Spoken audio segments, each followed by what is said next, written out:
그때 예수님께서 제자들에게 말씀하셨다. 너희는 기도할 때에 다른 민족 사람들처럼 빈말을 되풀이하지 마라. 그들은 말을 많이 해야 들어주시는 줄로 생각한다. 그러니 그들을 탐지 마라. 너희 아버지께서는 너희가 청하기도 전에 무엇이 필요하신지 알고 계신다. 그러므로 너희는 이렇게 기도하여라. 하늘에 계신 저희 아버지의 이름을 거룩히 드러내시며 아버지의 나라가 오게 하시며 아버지의 뜻이 하늘에서와 같이 땅에서도 이루어지게 하소서. 오늘 저희에게 일용할 양식을 주시고 저희에게 잘못한 일을 저희도 용서하였듯이 저희 잘못을 용서하시고 저희를 유혹에 빠지지 않게 하시고 저희를 악에서 구하소서. 너희가 다른 사람들의 허물을 용서하면 하늘의 너희 아버지께서도 너희를 용서하실 것이다. 그러나 너희가 다른 사람들을 용서하지 않으면 아버지께서도 너희의 허물을 용서하지 않으실 것이다.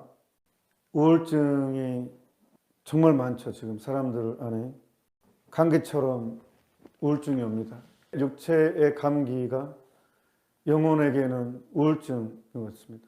감기가 만병의 근원, 면역력을 떨어뜨리니까 우울증이 오면 모든 것들이 다 무너지게 하는 것 같습니다.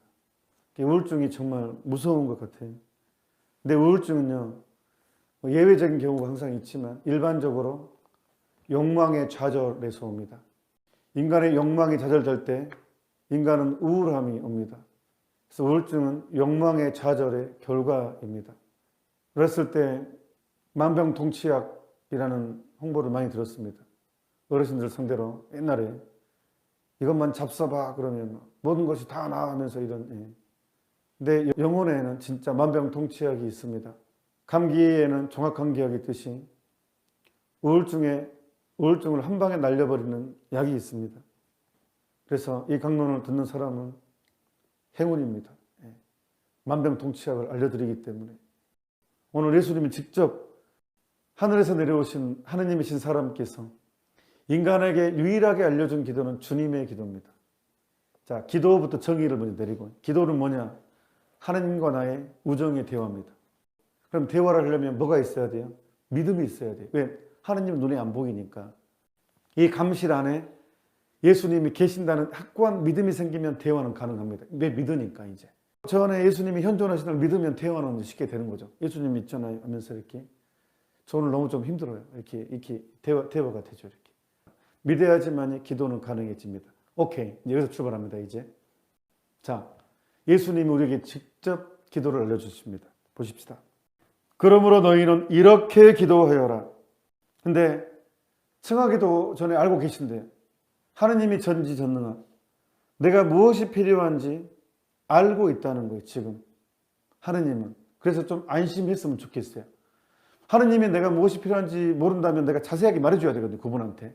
나는 이것이 필요하고 이것이 필요하고 뭐가 걱정이고 이렇게 다 말해야 되는데 천만다행으로 하느님께서는 너희가 청하기도 전에 무엇이 필요한지 알고 계신다.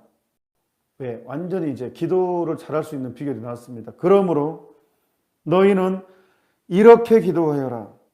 자, 하늘에 계신 저희 아버지, 하늘에 계신 우리 아버지, 저희 아버지 좀 어색하네. 우리 아버지, 이게 좀 더 친근하네. 하늘에 계신 우리 아버지. 심리학에서는 이렇게 얘기합니다. 보통 어렸을 때 아버지에 대한 기억이 안 좋으면, 어머니에 대한 기억이 안 좋으면 예수님 받아들이기, 성모님 받아들이기 힘들다 그러죠. 근데 이걸 넘어서야 됩니다. 그런 개념이 아닙니다. 이 정도의 인간적인 지식 수준이 아니라 하늘에 계신 우리 아버지, 아버지라는 이 개념은 내 경험을 넘어선 내 근원적인 뿌리, 내 삶의 원리를 말하는 것입니다. 그러니까 내가 어렸을 때 아버지랑 별로 기억이 안 좋다, 이것 때문에 내가 하느님 받아들이기 힘들다, 이 개념을 넘어서는 거예요. 저희 아버지, 저는 어렸을 때 아버지 알코올릭이었고 힘들었어요. 하지만 제 과거가 이거를 받아들이기 힘든 게 전혀 아니었거든요. 다른 차원이기 때문에 이거는 그걸 넘어서는 차원이에요. 이게 심리학적인 어떤 개념에 국한되는 게 아니에요. 그건 넘어서는 문제입니다. 그러니까 여기서 아버지 그러면 내가 펑 하고 태어난 존재가 아니잖아요. 내가 우연히 그냥 갑자기 펑 해가니 갑자기 무슨 램프를 만지면 그 인이 펑 하고 나타나는 것처럼 마술 램프 만지면 그렇게 만들어진 존재가 아니라는 거예요. 우리는 각자 여러분 한 사람 한 사람은 펑 하고 갑자기 우연히 나타난 존재가 아니라 내 뿌리가 있어요. 내 아버지, 엄마, 어머니. 그러니까 아버지가 있으니까 내가 존재하는 거예요. 유전적으로 다 닮았어요. 내 존재는 어머니, 아버지에 근거합니다. 그것을 말하는 거예요. 원래 그 근원적인 것. 그래서 하늘에 계신 우리 아버지라고 가르치는 것은 내 삶의 원리가 하느님이라는 것. 내 인생살이의 기본 원리는 하느님이다. 이게 얼마나 중요한데, 내 바탕. 그래서 하느님을 내 아버지라고 고백하게 만드는 거예요. 내 뿌리, 내 원리, 내 삶의 모든 것이다, 하느님이. 그리고 하느님은 나에게 가장 가까운 존재다. 아버지와 아들은 같은 개념이잖아요. 그렇기 때문에 눈에 보이지 않지만 만물을 창조하신 전지전능하신 하느님과 나는 완벽하게 가까운 존재라는 걸 또한 선언하는 것입니다. 그 다음에 아버지의 이름을 거룩히 드러내시며 아버지의 이름이 거룩히 빛나시며 자, 하느님의 성질이 거룩하다는 거예요. 거룩하시다. 그래서 미사 때 거룩하시다, 거룩하시다, 거룩하시다예요. 그러니까 속된 것과 구분되는 거예요.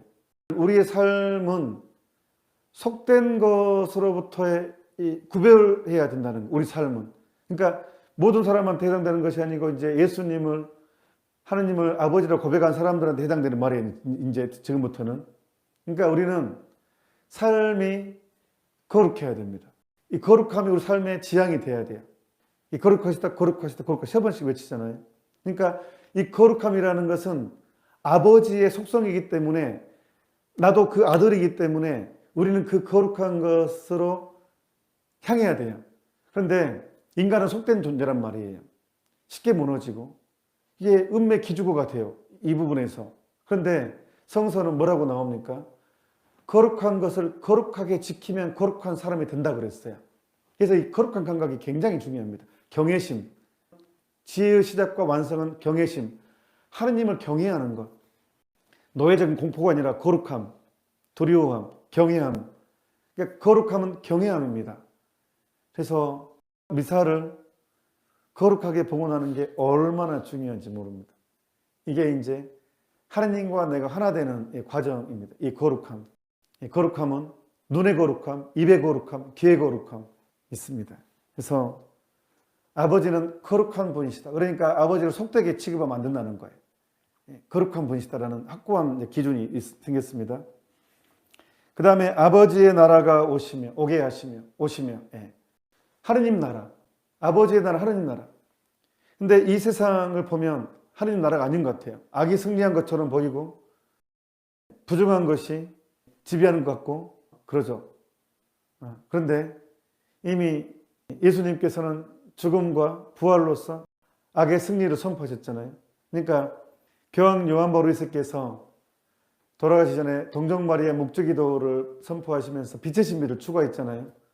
이때 교황님의 탁월함을 저는 개인적으로 많이 느꼈어요. 정말로 패배의 주위에 젖어 있고 천주교 신자들이 세상과 타협하고 우리가 막상 세례를 받지만 몇 개월 안에 백기를 들어버립니다. 유혹은 너무 세고 미사는 자신감 없이 드려지게 되고 거룩함은 사라진 것 같고 실망을 하게 돼요. 천주교 신자들이 왜 많이 떠나느냐? 실망이에요, 실망. 세례받기 전에는 되게 먼저 다른 것 같은데 막상 들어와 보니까 너무 세속적이고 뭐 세상하고 차이가 없으니까 소금의 짠맛이 안 나니까 많이 떠났단 말이에요. 이게 실망이 많이 들어와요. 그래서 정말로 많이 무너지고 세속화되고 이럴 때 교황님이 빛의 신비를 선포했어요. 빛의 신비 제3단 예수님께서 하느님 나라 선포하시면 묵상합시다. 저는 이때 와 역시 교황님은 교황님이시다. 우리가 어차피 가톨릭 교회는 12명으로 시작했잖아요. 베드로 사도를 비롯한 12명으로 시작했어요. 망해도 12명입니다. 근데 12명은 더 되잖아요, 지금. 그러니까 실패한 거 아니에요. 어차피 자본금이 얼마 안 됐어요. 어차피 망해봤자 12명. 12명으로 예수님이 시작했으니까. 그래서 세상에 이미 예수님이 승리했기 때문에 아무리 세상에 타협을 하고 무너지고 해도 살아남은 사람들이 있단 말이에요. 어릴 때 저 팥죽을 많이 쓰잖아요. 팥죽. 팥죽을 쓰면 이상하게 100도씨에 펄펄 끓는 물에도요. 꼭 한두 개는 안 익은 게 있어요. 안 익은 게. 희한합니다. 그래서 그냥 씹히는 게 있어요. 돌처럼 딱딱한 게. 이거는 생존의 법칙입니다. 이미 태초에 조물주께서 모든 생명력에 이거를 좀 영적으로 가져오면 세상이 아무리 타락하고 무너져도 순수하게 신앙을 지키는 사람이 있단 말이에요. 세상과 타협하지 않고 순수하게 신앙을 지키는 그 소수의 사람들로 다시 세상은 만들어집니다. 그 사람들이 필요해요. 희생하는 사람. 그래서 이 세상에 대한 자신감, 하느님 나라 선포됐음을 아버지의 뜻이 하늘에서 땅에서 이루어지게 하는 것. 이게 이제 우리의 소명입니다. 다른 사람 보지 맙시다. 나와 하느님만 보면 됩니다. 한 계단, 한 계단, 한 계단. 다시 일어나고, 다시 일어나고. 어차피 나를 알고 계십니다. 알고 불렀습니다. 내가 죄 많고 성자투성이고 문제점 많다는 걸 알고 나를 불러주셨습니다. 거기에 자신감을 가져야 됩니다. 왜? 하느님은 알고 불러줬다니까요. 나를 알고. 이것이 얼마나 큰 위로가 되는지 모릅니다. 그러니까 지나친 실망도 교만의 일종이라고 그랬어요. 큰 실망도 이 교만한 사람의 특징입니다. 그만큼 나를 믿었기 때문에. 겸손한 사람은 다시 일어나고 다시 일어납니다. 그게 놀라지 않습니다. 원래 나는 그런 사람이었으니까. 하느님의 은총을 더 크게 보기 때문에. 그래서 여러분 주변에 보면 세상이 무너진 것 같은데요. 이 험악한 세상에도, 이 타협한 세상에도요. 성인 같은 사람이 있습니다. 그러니까 여러분 아무리 세상이 험악해지더라도 용기를 잃지 맙시다. 팥죽 끓일 때 모든 게 다 삶아져도 꼭 안 삶아지는 게 있다니까요. 하느님 아버지의 나라가 오게 하시며 아버지의 뜻이 하늘에서 같이 땅에서도 이루어지게 하소서. 자, 하느님이 함께 하신다는 것입니다. 하늘의 뜻이 땅에서 이루어지려면 하느님이 함께 해야 되잖아요. 그러니까 우리와 함께 하신 하느님, 그리고 우리를 통해서 일을 하시는 하느님이 여기서 드러납니다. 오늘 저희에게 일용할 양식을 주시고. 자, 이 양식이라는 것은 두 가지가 있어요. 육체의 양식, 영혼의 양식. 육체의 양식도 주님이 책임지십니다. 영혼의 양식까지. 이게 하느님이 나의 삶의 원리이기 때문에 모든 것을 챙겨주신다는 거예요.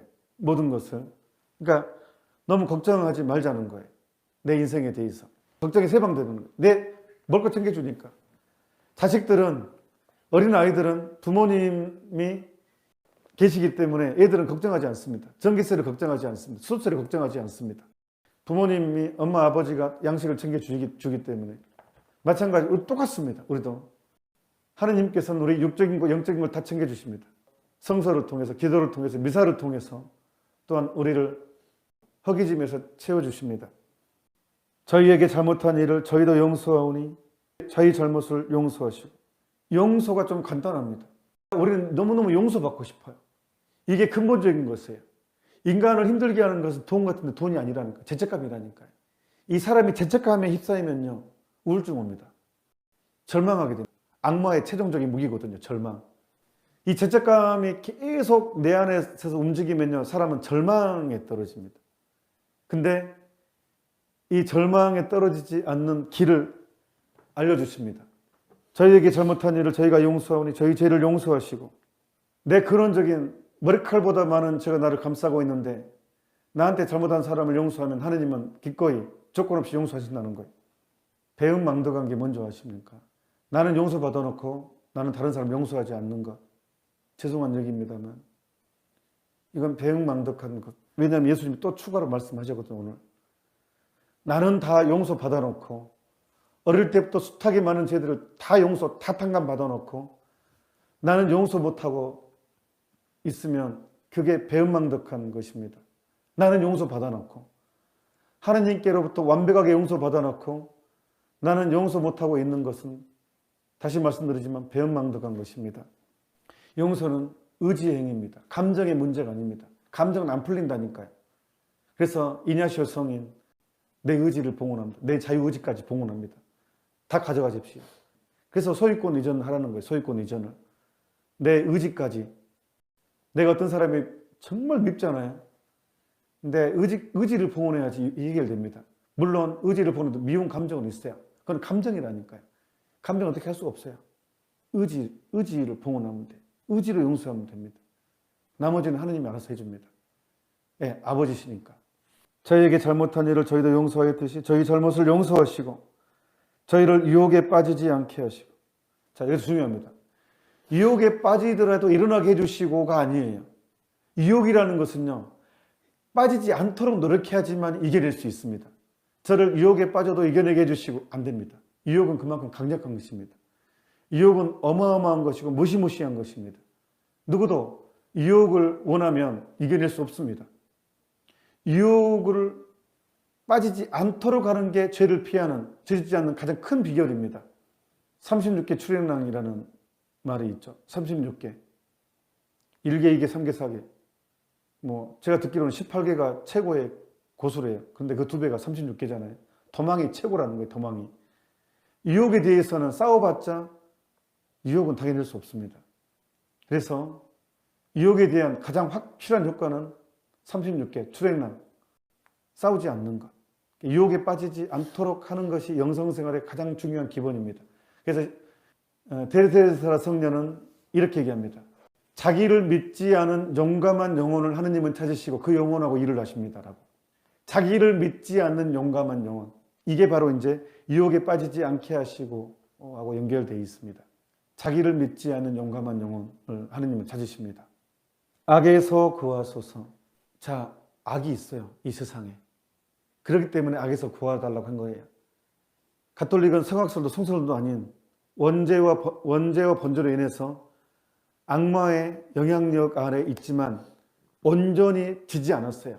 인간의 자유의지가 있고 예수님으로 인해서 또 성모님의 모범으로 인해서 완벽한 고백으로 인해서 우리는 악마를 이겨내는 방법을 배웠습니다.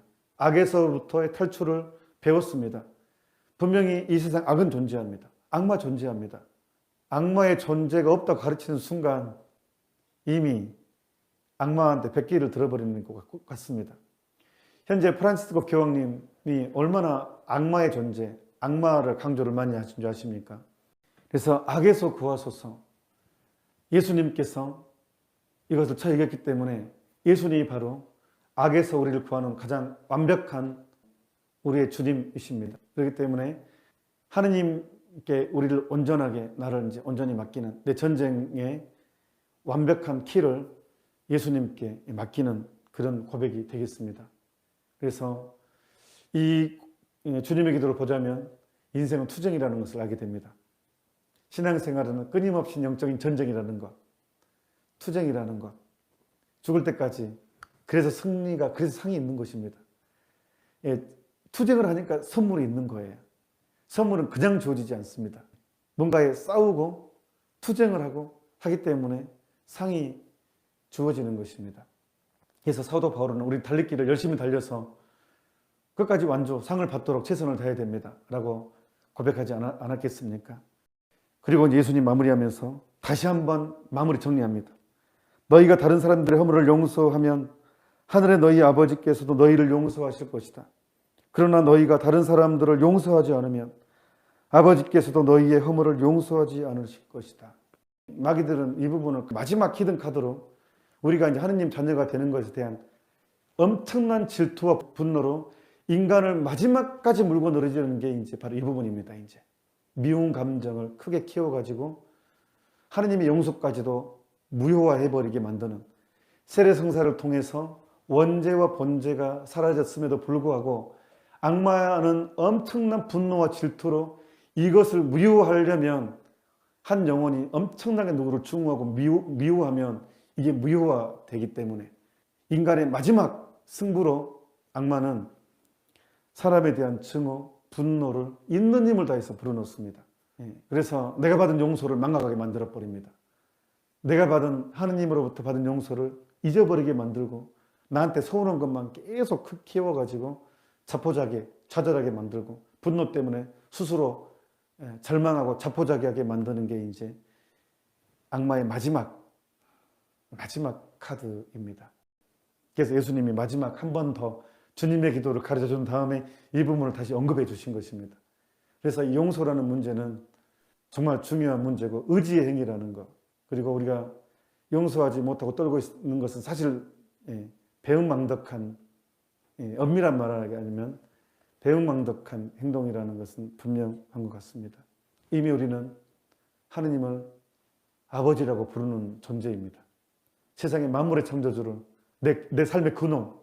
그렇기 때문에 이미 게임은 끝났습니다. 이미 게임이 끝났는데 악마들은 안 끝난 것처럼 끊임없이 우리를 유혹한다는 거예요.